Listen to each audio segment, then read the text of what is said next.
Hi everybody, we have a tradition, schedule permitting, of driving over Tioga Pass on the first day it opens, and we did on May 27, 2022. We got to Crane Flat right at 9 a.m., which was the scheduled opening time, and drove right through to Tioga Road without any lines or traffic. There were even people coming in the opposite direction already. We only saw snow in the shaded areas at the higher elevations. I always enjoy watching the terrain change from a forest to granite features, lakes, and meadows.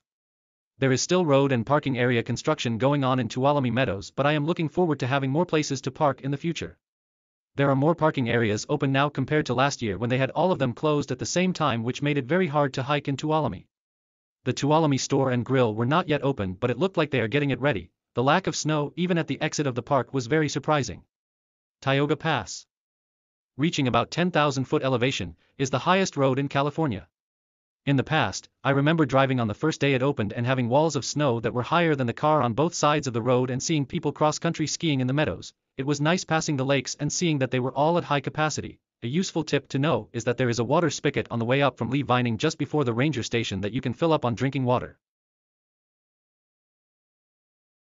As you head down Highway 120 towards 395, you will see Mono Lake. Mono Lake is a large saltwater lake that is about 3 times salter than the ocean.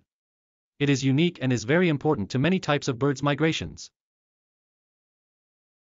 If you are looking for a dump station before you go up the steep grade to Yosemite, the mobile station at the 120 and 395 junction has a dump station that costs only $10.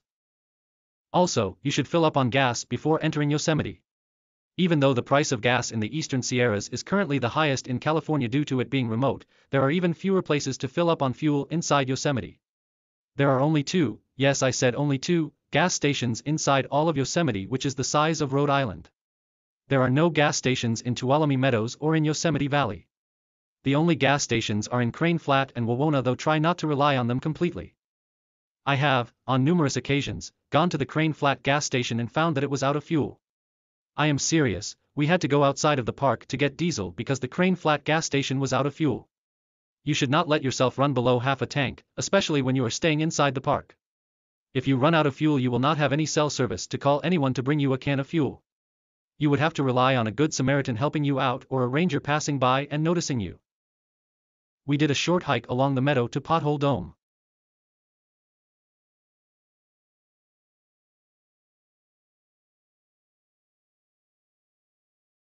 We were happy to see the water was much higher compared to other times we were in the area.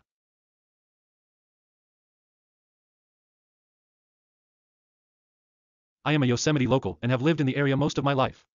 I have seen Yosemite change over the years and often help Yosemite visitors plan their trip based on what is currently happening inside and around the park.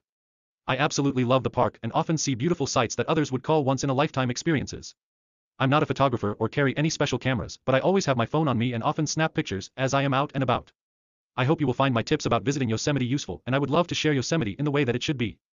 It is not all about the crowds and parking issues that day trippers all post about the 1% of the park. It is about the vast wilderness of the whole 99% of the park that can be just a 5-minute walk away from a paved surface. I am passionate about Yosemite and want others to see how awe-inspiring it really is once you get away from the crowds and are fully prepared for your trip. Please hit the like button if you enjoyed this and consider subscribing for more updates about Yosemite National Park. I hope you all have a wonderful day. Thank you for watching.